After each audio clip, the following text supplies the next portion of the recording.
با نام یاد خدا و عرض سلام خدمت شما دوستای عزیز. انشالله که هر کجای که هستین جور صحتمند سر حال باشین و دور از گزند روزگار. فصل بهار است، ماه عمل است، فصل سرسبزی و زیبایی و دیدنی. خب طبق معمول بازم چکرهای ما ادامه داره در برنامه طبیعت شو و امروز خواستیم دوستای عزیز ما یک سفر بسیار نه طولانی نه قدر کوتاه داشته باشیم بخیر به طرف قندوز زیبا. حالا آمدیم در سن پترول هستیم دیگه. اینجا ما دائم از اینجا خودم تیل میندازم، هر جایی که برم از این موقع ما تیل میندازم میریم بخیر دیگه. دوستام که ما هستن هر یک فروتن جان.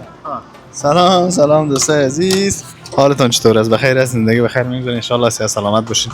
سفر ما به خطر دیگه گپمی بخیر بیننده باشین دوستان. ما میریم در مسیر راه چی گپ است چی گپ نیست بخیر قندوز میریم و پس بارا بر بگردیم. از دعای نیکتان ما رو فراموش نکنین. فواد جان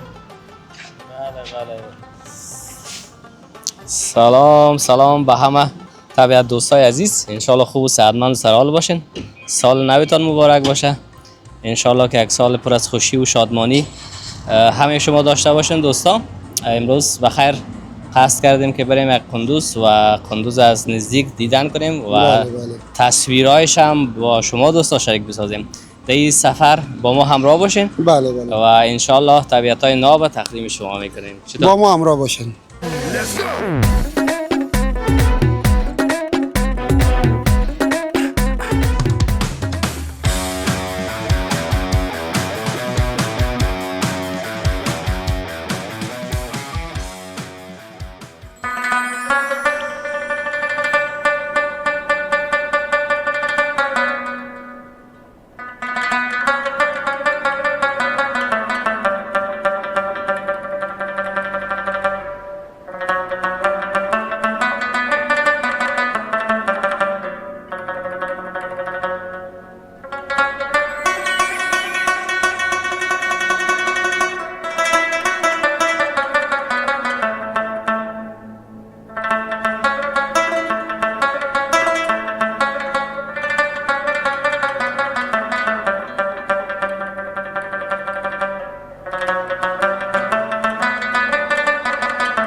دوستای عزیز بازم خوش آمدین. ما هم خوش آمدیم، شما هم خوش آمدین در ادامه سفر ما از مزار تا قندوز. حالا رسیدیم در ارگنک و در خامش نرسیدیم تا فعلا در قسمت خیرش هستیم. واقعا یک سرک زیبا داره، یک سرک عالی، یک سرک دیدنی، از همه بهتر و خوبتر جای دیدنی بسیار خوبش داره. ما دیگه تا اینجا که رسیدیم حالا اینجا تا میشیم اینجا بالاخره ای با تفاهم و توافق هم نرسیدیم. بالاخره هر چهار ما گفتیم بیا خیلی حالا بیادر اینجا تا شویم. فواد جان دقیقاً واقعا که یک مکان بسیار زیبا رو انتخاب کردیم و همین که سال نو میشه، بهار میشه، همه چیز تازه میشه و اینجا که میبینیم واقعا که خیلی شگفت انگیز است، دیدنی است، کیفناک است، اما حال ما رو خوب میکنه واقعا طبیعت. گپ فواد جان از یاد من نمیره که چیزی را که چشم میبینه کامرا نمیبینه، ولی یقین کنین که همین کامرا هم امروز امیر خوبش میبینه. دقیقاً. امروز و علیکم سلام. یا آمدید بخیر. حالتون خوب است؟ بخیر هستین؟ دیگه نفهم دوست عثمان گفتن کجا هستن؟ اینجا ارگنک است. در خامش نرسیدیم مقصد. خامش نرسیدیم. خامه که واجی بسیار میترسه. اینجا فرشم اوار کردیم، زیبایی خاص خود داره فرشم. در وسط سبزی دیگه ما خو کام چیز دیگه نداریم چون نان ما در راه خوردیم. نان ما در راه خورده بودیم، یک ذره میوه گرفتیم و این همین جا آمدم یا بسم الله. زیبایی رسایی که فقط دل آدم میشه اینجا فوتبال کنه. اینجا آه. واقعا هم رقم است. نه خب چای راستی نگفت اینا رو بگو درباره چای. چی بود؟ چای چی؟ چای ویتامین دی داره، ویتامین سی داره، زاید داره، ویتامین K داره. خب که داره؟ من بگیدم من یک بله. چای پرتخه. دکتر صاحب عثمان بیا. ما خوشبختی دید که هر جایی میره که دکترها سر میخورین. دکتر صاحب عثمان یک پشتیگاه نیست که آدم اکشن خود فرد. اینال دیگه یک معلومات از دکتر صاحب عثمان میگیریم ها. به خاطر از اینکه خانه قندوز است همیشه رفت آمد داره در قندوز. دکتر صاحب دیگه راهنمای ما. سلام وقت بخیر. دیگه خب میخواستم پرسان بکنم از ما پیشتر ما پرسان کرد راه ارگانک است. اینجا کجاست؟ ما گفتم راه ارگانک. دروغ نگفتیم. نه اینجا راه ارگانک است و پشت سر که می‌بینی منطقه مربوط ارگانک میشه و این طرف هم کوتل شباغلی خب که وسط اردو هستن. خودت خود زیاد رفت آمد داری دیگه. معمولا فصل بهار امیر رقم به شکل می باشه. باز جالب است که زمستان که باز به طبقه کا مکمل برفی است فکر کنم. حتما برفی است. تفاوت که است که با دور بر کوه که است بالای کوه حتما کلا برفی است. بله دیگه در هر حالت یعنی در فصل بهار و زمستان یک زیبایی خود داره اینجا. بله در هر حالت یک زیبایی خود داره است. اینال دکتر صاحب از قندوز است. اینال ما میریم طرف قندوز بخیر. ارگانک ایران نمیذاره که مونده باشه. ارگانک من ندارم. والا راست میگم سر مشکل است. اگر چی که یک چیزی را خو مردم میمونه یک نام و میمونه. یکی از بهترین سرکاست. ما یک رفیق داریم دیدیش خود در رویت میشناسی ولی در نام شاید نشناسی. او گفت ما به خاطر از این میریم که موترم دورا خراب میشه. حالا هر چی میگم که سرکش خوبش است، منظم است، لوکس است، نمیگه. نه باشه مشکل است. نه خب ما دیده یگان چیزا رو که تصورش میکنی او یک چیز دیگه میبره. فواد جان خودت خود مصروف تصویر هستی. بیا یگان گلاس چای بخور که من تو را بگیرم یک چند دقیقه ویدیو. خب هر حالش یک کار میکنیم که ما چای خودم میخوریم دیگه. یک بعضی تصاویر هم از خوب گپ است. این ساحه بر دوستا تقدیم میکنیم. بخیر ان شاء الله دوستان ما رو همراهی بکنین. باز یک برنامه دیگه در قندوز خود داشتیم میبینیم که خدا کنه جالب برای شما تمام شود. چطور؟ بالکل هم شما لذت ببرین هم ما. بخیر باشین.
دوستای عزیز ان شاء الله صحت سلامت باشین. گپ همی است که از یک راه تا شده رسیم خودمون نمیفهمیم که کلا یرگانک میگه یک جای بریک بگی و پیش برو، بریک بگی و پیش برو. خدا به حال همه ملت رحم کنه. به هر حال باور کن پشت حاجی از دوستاش انتقاد من نمیشه دیگه پشت از کوتل این کوتل هم به نام کوتل حاجی صاحب نامگذاری میکنیم. با کرشا بود نمیشه. و به هر حال واقعا که راه کمی مشکلات خود داره، ولی به هر حال با رفیقا که باشی راه هم نمیفهمم. ما دیگه فعلا رسیدیم در کوتل ارگانک ایتو برو راست برو راست بگی اینم بود میره برو بینمی حالت برو این همون نفر که یادم آمد. حالا چند ساعت راه مونده تا قندوزه؟ آره قندوز خونه سعی کن همین خانه‌ای که معلوم بشه قندوز است. دقیق فقط همین چاوی قندوز کی رسیدی؟ دقیق است خلاص دیگه سنگ از زمین رید. خب دوستا آمدیم ما در کوتل ارگانک ناش داره از این را برا نه یک دم روی سعی کن اینه فقط خیر ببینی از این را برو از این را برو که راه خوبتر بهتر است. یک خوشبختی دیگه که مردم همه دریورا راه را بسیار خوب جور کردن، چندین راه جور کردن برای رفت آمد واقعتش دیگه. شمایی که مین دلتون که از این راه مین از بیراه مین از راهی که مین بین میتونین مشکل نداره. بخیر قندوز که آمدیم تا وقت ان شاء الله که سرک هم خیر شده باشه. والا نیمش قیر است خب بسیار خوب است واقعا لذت میبریم. آقا چی وقت آمده بودی؟ ما 5 سال پیش آمده بودم. خیلی ما پارسال آمده بودم. بعد از 5 سال دایره دوباره ما اصلا اولین بار است. ما دفعه سوم و چهارم است. از ما چندین بار شده ولی 5 سال پیش اینجا آمده بودم. صحیح. این چطور شد حالا؟ رسید جای صحیح؟ شیشا بالاست دلت جمع باشه. شیشا بالا. این از همین بالا یک تصویر قندوز هم فواد جان و دوستان نشان بده که قندوز رو ببینن از راه دور. سفر ما ادامه داره دوستا، همراه باشین دیگه. این سفر طولانی است و تصویرهاش هم بر شما باز کوتاه پخش میکنیم. انشالله که تصویرهای متفاوت از قندوز برای شما دوستا شریک می‌سازیم. ما یک دو روز هستیم نه؟ بله یک دو روز هستیم. انشالله هم طبیعت‌های زیبایش رو تصویر میکشیم. بخیر. با ما باشین. توکل الله.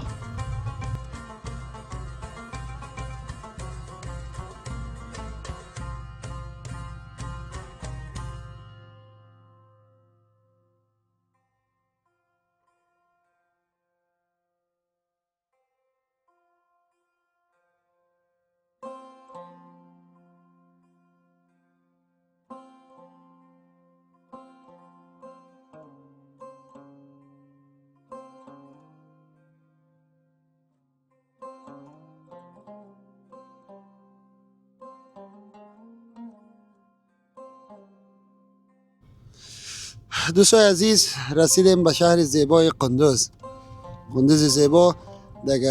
انشالله که لذت برده باشین از تصویرهایی که شما در راه دیدین تا این دم و ما هستم دیگه فرتان جان و فواد جان دکتر صاحب عثمان.